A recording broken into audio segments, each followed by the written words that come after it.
ಆಯುಷ್ ವಾಹಿನಿಯ ವೀಕ್ಷಕರೆಲ್ಲರಿಗೂ ನಮಸ್ಕಾರ. ಮರ್ಮ ಚಿಕಿತ್ಸೆ ವಿಶೇಷ ಕಾರ್ಯಕ್ರಮಕ್ಕೆ ತಮ್ಮೆಲ್ಲರಿಗೂ ಆತ್ಮೀಯ ಸ್ವಾಗತ. ಸಿದ್ಧರು ಮೆಟ್ಟಿದ ತಪೋಭೂಮಿ, ಪುಣ್ಯಭೂಮಿ, ಸಿದ್ಧ ರಹಸ್ಯವನ್ನ ಹೊಂದಿದಂತಹ, ತಪಶಕ್ತಿಯ ಪರಿಣಿತಿಯನ್ನ ಹೊಂದಿದಂತಹ ಒಂದು ವಿಶೇಷ ದೇವಭೂಮಿ. ಇಲ್ಲಿ ಸಿದ್ಧ ರಹಸ್ಯ, ನಿಗೂಢಮಯವಾದಂತಹ ಎಷ್ಟೋ ಚಿಕಿತ್ಸೆಗಳ ಆಗರವಾಗಿರುವಂತಹ ಪುಣ್ಯಭೂಮಿ.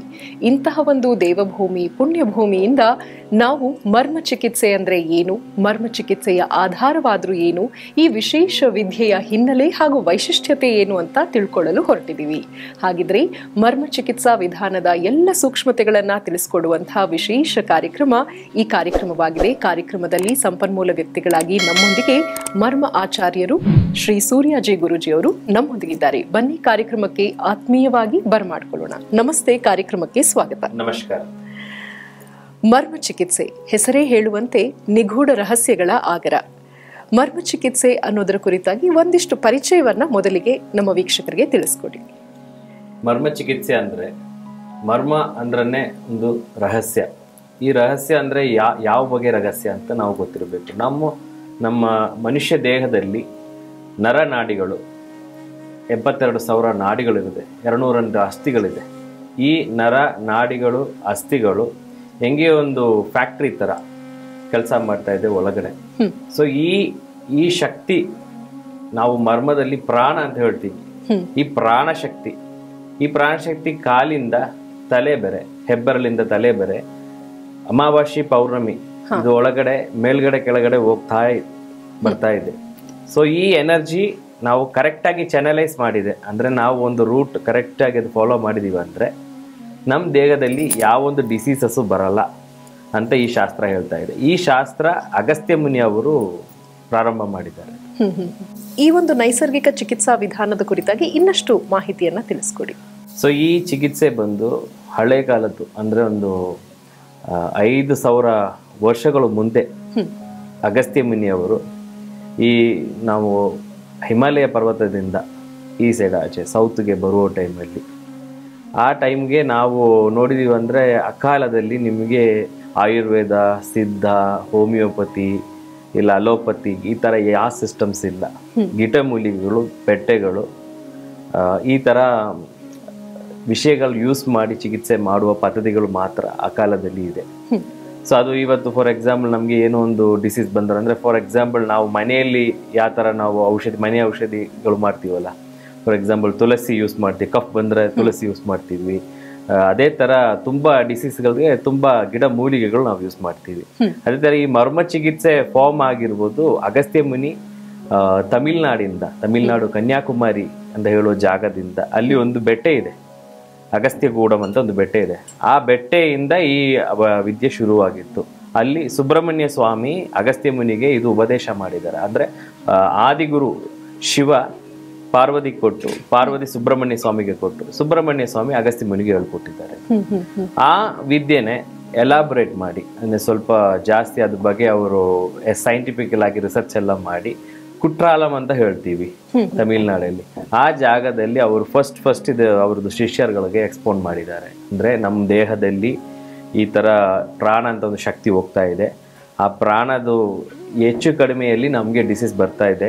ಫಾರ್ ಎಕ್ಸಾಂಪಲ್ ಆಯುರ್ವೇದ ಅಂತ ನಾವು ಇವಾಗ ಕರಿತೀವಲ್ಲ, ಆಯುರ್ ಅಂದ್ರೇನೆ ಪ್ರಾಣ ಅಂದ್ರೆ ಜೀವ ಶಕ್ತಿ, ಲೈಫ್ ಫೋರ್ಸ್. ವೇದ ಅಂದ್ರೆ ನಾಲೆಜ್. ಸೊ ಪ್ರಾಣ ಬಗ್ಗೆ ಇರುವ ನಾಲೆಜೇ ಆಯುರ್ವೇದನು. ಅದು ತುಂಬಾ ಡಿಫ್ರೆನ್ಸ್ ಅಲ್ಲಿ ನಾವು ಟ್ರೀಟ್ ಮಾಡ್ತೀವಿ. ಆಯುರ್ವೇದ ಅಂದ್ರೆ ನಾವು ಗಿಡಮೂಲಿಕೆಗಳು ಯೂಸ್ ಮಾಡ್ತೀವಿ, ಶುಚಿಕ್ರಿಯಾ, ಪಂಚಕರ್ಮ ಈ ತರ ಇರುವ ವಿಷಯಗಳೆಲ್ಲ ಯೂಸ್ ಮಾಡ್ತೀವಿ. ಇದೆಲ್ಲ ತಾಯಿ ಕಲೆ ಬಂದು ಮರ್ಮವಿದ್ಯೆ. ಅಂದ್ರೆ ನೀವು ಫಾರ್ ಎಕ್ಸಾಂಪಲ್ ಅನಾಟಮಿಕಲ್ ಒಂದು ಫಿಸಿಯಾಲಜಿ ಅನಾಟಮಿ ಗೊತ್ತಿರಬೇಕು. ಒಂದು ಮರ್ಮ ಎಕ್ಸ್ಪರ್ಟ್ ಅಂದ್ರೆ ಅವ್ರಿಗೆ ಈ ಬಾಡಿ ಬಗ್ಗೆ ಹೆಂಗೆ ಬೋನ್ಸ್ ಯಾವ ತರ ಇದೆ, ಅಸ್ಥಿಗಳು ಯಾವ ತರ ಅನಾಟಮಿಕಲಿ ಇದೆ, ನಾಡಿಗಳು ಯಾವ ತರ ಇದೆ, ಈ ಪ್ರಾಣಶಕ್ತಿ ಹೆಂಗೆ ಬ್ರೈನ್ಗೆ ಹೋಗ್ತಾ ಇದೆ ಬರ್ತಾ ಇದೆ, ಈ ಉಸಿರಾಟದಿಂದ ಅಂದ್ರೆ ನಾವು ಹೇಳ್ತೀವಿ ಈ ಉಸಿರಾಟನೇ ಮೇಯ್ನು ಅಲ್ವಾ. ಈ ಉಸಿರು ಒಳಗಡೆ ಇದೆ ಅಂದ್ರೆ ಶಿವ, ಇಲ್ಲ ಅಂದ್ರೆ ಶವ. ಸೊ ಈ ಉಸಿರಾಟನೇ ಪ್ರಾಣ ಅಂತ ಹೇಳೋದು. ಈ ಪ್ರಾಣಶಕ್ತಿ ನಮ್ಮ ಒಳಗಡೆ ಹೋಗುವ ಟೈಮಲ್ಲಿ 10 ವಿಧ ಆಗಿ ಹಂಗೆ ಡಿಫ್ರೆನ್ಶಿಯೇಟ್ ಆಗುತ್ತೆ. 10 ಕೆಲಸಗಳು ಮಾಡುತ್ತೆ ಅದು. ಇದೇ ಪಂಚಮಹಾಪ್ರಾಣಗಳು, ಪಂಚಪ್ರಾಣಗಳು, ಉಪಪ್ರಾಣಗಳು ಜೊತೆ ನೀವು ಈ ದಶ ಪ್ರಾಣ ಅಂತ ಹೇಳ್ತೀವಲ್ಲ, ಸೊ ಇದಕ್ಕೆ ಮೂಲ ಆಗಿರುವುದು ಪ್ರಾಣ. ಆ ಪ್ರಾಣ ಅಂತ ಹೇಳೋದು ಈ ಉಸಿರಾಟ. ಈ ಉಸಿರಾಟ ಒಂದು ಮನುಷ್ಯ ಒಳಗಡೆ ತಗೊಳ್ಳೋದು ಬಿಡುವುದು ಒಂದು ಕ್ಯಾಲ್ಕುಲೇಷನ್ ಇದೆ. ಇದನ್ನೇ ನಾವು ಶಿವಯೋಗ ಅಂತ ಕಲಿಸ್ತೀವಿ. ಅಂದ್ರೆ ಇದು ಶಿವನೇ ಟೈನ್ ಮಾಡಿದ್ರಿಂದ ಶಿ ಅಂತ ಬರುತ್ತೆ. ವಕಾರ ಅಂದ್ರೆ ವಾಯು, ಶಿಕಾರ ಅಂದ್ರೆ ಅಗ್ನಿ. ಒಬ್ಬ ಮನುಷ್ಯ ಜೀವ ಇದೆ ಇಲ್ವಾ ಅಂತ ನಾವು ಟಚ್ ಮಾಡಿ ನೋಡ್ತೀವಿ. ಅವನ ದೇಹದಲ್ಲಿ ಆ ಹೀಟ್ ಇರಬೇಕು, ಅಂದ್ರೆ ಉಷ್ಣ ಇರಬೇಕು. ಉಷ್ಣ ಇಲ್ಲ, ಫಸ್ಟ್ ಉಷ್ಣ ಇಲ್ಲ, ನೆಕ್ಸ್ಟ್ ನೋಡೋದು ಫಸ್ಟ್ ಉಸಿರಾಟ ನೋಡ್ತಾರೆ, ಆಮೇಲೆ ಉಷ್ಣ ನೋಡ್ತಾರೆ. ಅದೇ ಶಿ ಅಂತ ಹೇಳೋದು. So it's very simple. ನೀವು ನೋಡಿದಿರಂದ್ರೆ ಈ ಉಸಿರಾಟನೇ ಈ ಹೋಲ್ ಬಾಡಿನೇ ಮೇಂಟೈನ್ ಮಾಡೋದು. ಸೊ ಇದು ಯೋಗಿಗಳು ಕಂಡಿಟ್ಕೊಂಡು ಏನ್ ಮಾಡಿದ್ದಾರೆ ಅಂದ್ರೆ, ಈ ಯೋಗ ವಿದ್ಯೆದಲ್ಲಿ ಪ್ರಾಣಾಯಾಮ ಅಂತ ಒಂದು ಸಬ್ಜೆಕ್ಟ್ ತಗೊಂಡ್ ಬಂದಿದ್ದಾರೆ. ಪ್ರಾಣಸ್ಯ ಆಯಾಮ ಇತಿ ಪ್ರಾಣಾಯಾಮ ಅಂತ. ಈ ಪ್ರಾಣ ಒಳಗಡೆ ಹೋಗುವ ಪ್ರಾಣನೇ ಕಂಟ್ರೋಲ್ ಮಾಡಿ ಯಾವ ತರ ಫಂಕ್ಷನ್ ಮಾಡಿ ಚಾನಲೈಸ್ ಮಾಡಿದೆ ನಮ್ಗೆ ಬರುವ ಡಿಸೀಸಸ್ ಕ್ಯೂರ್ ಆಗತ್ತೋ ಅದು ಯೋಗ ಕಲೆಯಾಗಿ ಅವರು ಸೆಪರೇಟ್ ಮಾಡಿದ್ದಾರೆ. ಬಟ್ ಇದೆಲ್ಲ ಮರ್ಮ ವಿದ್ಯೆಯಿಂದೇ ಬಂದಿರುವುದು. ಈ ಎಲ್ಲ ನಾಡಿಗಳಿಗೆ ಕೆಲವಾರು ಕೇಂದ್ರ ಬಿಂದುಗಳು, ಚಕ್ರಗಳ ಅಕ್ಕಪಕ್ಕದಲ್ಲಿ ಏನಿರುತ್ತೆ, 100% ರುದ್ರಗಂಟು, ಬ್ರಹ್ಮಗಂಟು, ಇವೆಲ್ಲಕ್ಕೂ ಸುತ್ತಮುತ್ತಲೂ ಇರುವಂತಹ ನಾಡಿಗಳ ಚಲನವಲನ, ಅದರಲ್ಲಿರುವ ಅಗ್ನಿಮಂಡಲ, ಚಂದ್ರಮಂಡಲ ಅಂತ ಹೇಳೋದೆಲ್ಲಾನು ಈ ಮರ್ಮ ವಿದ್ಯೆಯಲ್ಲಿ ಅದೊಂದು ಭಾಗನೇ. ಅದರಲ್ಲಿರುವ ಎಲ್ಲ ನಾಡಿಯ ಒಂದು, ಬಟ್ ಅದು ಎಲ್ಲಿಂದ ಶುರು ಆಗತ್ತೆ ಅಂತ ಯಾವ ಸ್ಕ್ರಿಪ್ಚರ್ ಹೇಳಲ್ಲ. ನೀವು ನೋಡಿ ಮೂಲಾಧಾರದಿಂದ ಸ್ಟಾರ್ಟ್ ಆಗತ್ತೆ ನಾಡಿ ಅಂತ ಹೇಳ್ತಾರೆ, ಬಟ್ ಮೂಲಾಧಾರ ಅಲ್ಲ. ಒಂದ್ ಮನುಷ್ಯ ಸೆತ್ತೋಗುವ ಟೈಮಲ್ಲಿ ಒಬ್ಬನು ಸೆತ್ತೋಗ್ತಾನೆ ಅಂತ ಅನ್ಕೊಳ್ಳಿ, ಅವನ್ದು 2 ಹೆಬ್ಬೆರಳುಗಳು ಇಟ್ಟು ಟೈಮ್ ಮಾಡ್ತಾರೆ. ಅದಕ್ಕೆ ಏನ್ ಕಾರಣ ಅಂತ ಹೇಳ್ಬೋದಾ? ಹೇಳಕ್ಕಾಗತ್ತಾ? ನಿಮ್ಗೂ ಗೊತ್ತಿರುತ್ತಾ? ಹೋಗುವ ಜಾಗ ಧನಂಜಯ. ಅದು ಮಾತ್ರ ಅಲ್ಲ, ಅಲ್ಲಿಂದನೇ ನಮ್ದು ನಾಡಿಗಳು ಶುರುವಾಗೋದು. ಎಡೆ ನಾಡಿ ಶುರುವಾಗುವುದು ನಮ್ದು ಬಲೆ ಕಾಲಲ್ಲಿ, ಬಲೆ ಹೆಬ್ಬೆರಳಿಂದ ಶುರುವಾಗುತ್ತೆ. ಪಿಂಗಳ ನಾಡಿ ಶುರುವಾಗುತ್ತೆ ನಮ್ದು ಎಡೆ ಕಾಲಲ್ಲಿ, ಹೆಬ್ಬೆರಳಿಂದ ಶುರುವಾಗುತ್ತೆ. ಸೊ ಇದರಿಂದನೇ ಮೇಲ್ಗಡೆ ಬಂದು ಸಿಕ್ಸ್ ಆಗಿ ಕ್ರಾಸ್ ಆಗಿ ನಮ್ದು ಇಲ್ಲಿ ಬಂದು ಫಿನಿಶ್ ಆಗತ್ತೆ ಸರ್ಪ ಆಕಾರದಲ್ಲಿ. ಅದಕ್ಕೆ ನೀವು ನೋಡಿದಿರಂದ್ರೆ ಈ ಟೆಂಪಲ್ಸ್ ಇರುತ್ತಲ್ಲ, ಈ ಬ್ಯಾನಿಯನ್ ಟ್ರೀ, ಆ ಟ್ರೀಸ್ ಕೆಳಗಡೆ ನೀವು ನೋಡಿದ್ರೆ ಅಂದ್ರೆ ಒಂದು ಸ್ಟ್ಯಾಚ್ಯೂ ಹಾಕಿರ್ತಾರೆ ಗಣೇಶದು. ಹತ್ರನೇ ನೀವು ನೋಡಿದ್ರೆ 2 ಸ್ನೇಕ್ ಹಿಂಗ್ ಹೋಗೋ ತರ ಮಧ್ಯದಲ್ಲಿ ಒಂದು ಶಿವಲಿಂಗ ಇರುವ ತರ ಹಾಕಿರ್ತಾರೆ. ಹೌದು, ಆ ಮಧ್ಯದಲ್ಲಿ ಇರುವ ಶಿವಲಿಂಗ ಬೇರೆ ಏನಿಲ್ಲ, ನಮ್ದು ಪಿನಿಯಲ್ ಗ್ಲ್ಯಾಂಡ್. ಅದು ಪಿಕ್ಟೋರಿಯಲ್ ರೆಪ್ರೆಸೆಂಟೇಷನ್. ಆ ಕಾಲದಲ್ಲಿ ನೀವು ಲ್ಯಾಂಗ್ವೇಜಸ್ ಎಲ್ಲ ಬರೋಕ್ ಮುಂಚೆ ನೋಡಿದಿರಂದ್ರೆ ಆದಿವಾಸಿ ಆ ಕಾಲದಲ್ಲಿ ಅವರು ಇರುವ ಟೈಮಲ್ಲಿ, ಸೊ ಅವ್ರಿಗೆ ನಿಮ್ಗೆ ನಿಮ್ದು ಸುಪ್ತ ಮನಸ್ಸಿರುತ್ತೆ, ಕಾನ್ಶಿಯಸ್ ಮೈಂಡ್, ಪ್ರಜ್ಞೆ ಮನಸ್ಸಿದೆ, ಸುಪ್ತ ಮನಸ್ಸಿದೆ. ಈ ಸುಪ್ತ ಮನಸ್ಸಿಗೆ ನಿಮ್ಗೆ ಚಿತ್ರಗಳು ಇಲ್ಲ ವಿಷಯಗಳು ಸಂಕಲ್ಪಗಳು ಮಾತ್ರನೇ ಎಫೆಕ್ಟ್ ಆಗತ್ತೆ ಬೇಗ. ಸೊ ಆ ಕಾಲದಲ್ಲಿ there is no words to transfer. So pictorially they represented and they showed. So before language came also ಈ ವಿಷಯಗಳೆಲ್ಲ ಇದೆ. ಸ್ವರ ಯೋಗ ಅಂತ ಹೇಳ್ತೀವಿ, ಅದು ಈ ಮರ್ಮಶಾಸ್ತ್ರದ ಒಂದು ಭಾಗ.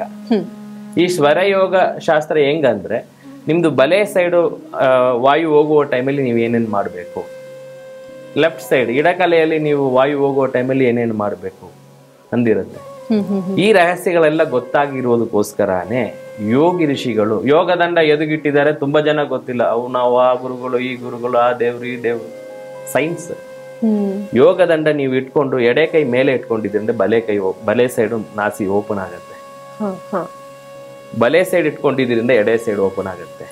ಈವನ್ ಯೋಗಿಗಳು, ಸಿದ್ಧರುಗಳು ಅವ್ರದ್ದು ಮರಣ ಕಾಲ ಬರುವ ಟೈಮಲ್ಲಿ ಎಡೆ ಭಾಗದಲ್ಲಿ ಉಸಿರಾಟ ಹೋಗಿರ್ಬೇಕಂತ ಕರ್ಮದಲ್ಲಿ ಇರುತ್ತೆ ಅಂತ ಅನ್ಕೊಳ್ಳಿ. What if you know the signs to change it?